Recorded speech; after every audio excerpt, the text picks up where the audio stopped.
कर्म पर भरोसा रखिए, लेकिन कर्म और धर्म ये दोनों जीवन के पहिया हैं। जैसे साइकिल के दो पहिया होते हैं, एक साइकिल का पहिया निकाल दिया जाए तो साइकिल चलेगी क्या?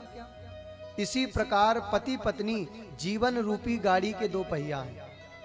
इसी प्रकार धर्म कर्म व्यक्ति के जीवन में उड़ान भरने के दो पंख हैं, एक है कर्म का और दूसरा है धर्म का।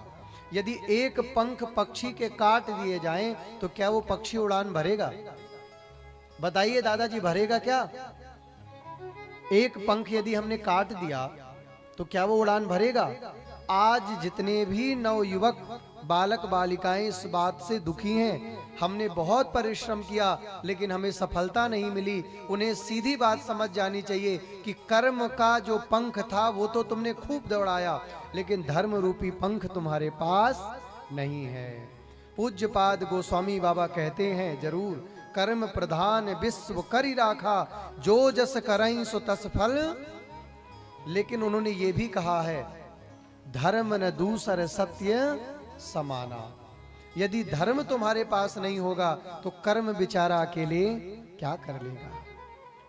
अब बात को समझिएगा, यदि आपके बच्चे केवल कर्म करते हैं तो आपको उनके लिए धर्म करना चाहिए। कल मैंने सुनाया था ना कि आप यहां पैसा डालेंगे तो विदेश में निकल जाएगा।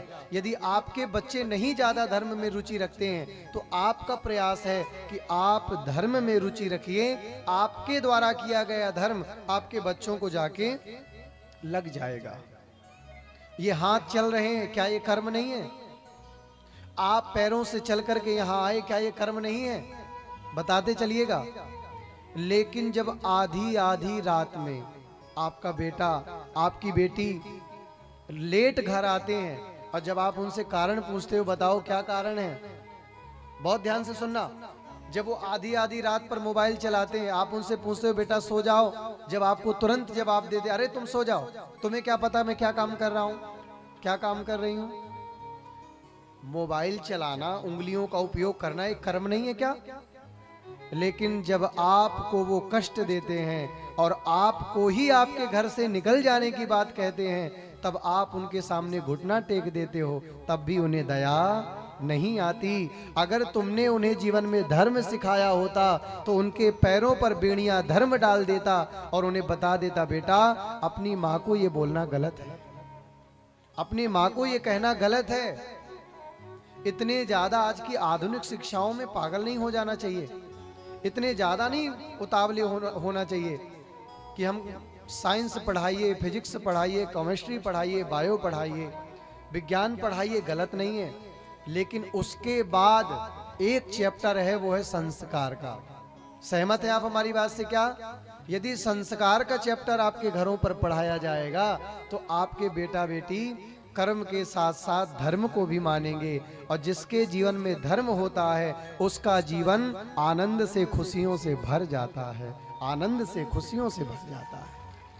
उदास कौन है जिसके जीवन में धर्म नहीं है? किनके घरों पर रोया जा रहा है जिनके घर में संध्या बत्ती नहीं है? किसके घरों में धन नहीं टिक रहा? जिसके घरों से 2 रुपया कभी किसी को दान नहीं दिया जा रहा, किसी भूखे को खिलाया नहीं जा रहा।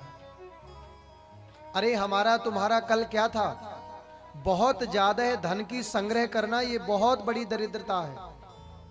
बात समझिएगा, धन है कमाइए, अगर ज्यादा है तो एक प्याऊ करिए, एक धर्मशाला बनवाइए, और हो सके तो किसी गरीब निर्धन, किसी हॉस्पिटल के लिए, किसी बेटी के विवाह के लिए अपने से बन पड़े तो किया करिए, नहीं तो ये धन किसी का हुआ नहीं।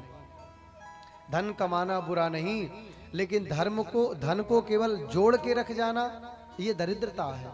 एक बात कह दूं, बुरा तो नहीं मानोगे, जो ज्यादा धन को जोड़ते हैं वो अपनी आने वाली पीढ़ी को निकम्मा बना रहे हैं।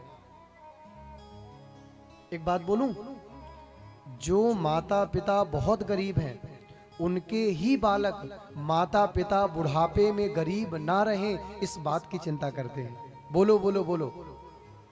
जो माता पिता बहुत गरीब हैं उन्हीं के बालक माता पिता बुढ़ापे में गरीब ना मर जाएं इस बात की चिंता करते हैं, और जो माता पिता बच्चों को बचपन से ही राज सुख दिखा देते हैं उनके बालक। अब क्या करते हैं आप तो सब समझ जाइए, बोलिए सीताराम। तो बच्चों को ज्यादा सुख मत दीजिए। हो सकता है आज का सुख कल आपको भारी पड़ जाए। मैं ये नहीं कहता कि वस्त्र मत दो, मैं ये नहीं कहता कि आप उनको सुख सुविधा ना दो, भोजन ना दो, रोटी ना दो, लेकिन जब तक बच्चा आपका अभी बड़ा नहीं हुआ, थोड़ा बुद्धिमान नहीं हुआ 20 साल के पहले तक, तो उसको जरूरत से ज्यादा हाथ में पैसे ना दो। जैसे कहीं पर शहद डाल दी जाए, कहीं पर शहद डाल दी जाए तो मक्खियां आकर के बैठ जाती हैं, ठीक इसी प्रकार धनवानों के बच्चों के साथ कुसंग आकर के बैठ जाता है और आपके हीरा जैसे बच्चों को बिगाड़ दिया जाता है। ये कुसंग कौन है? सुसंग है राम कथा और कुसंग है व्यवहार की व्यथा।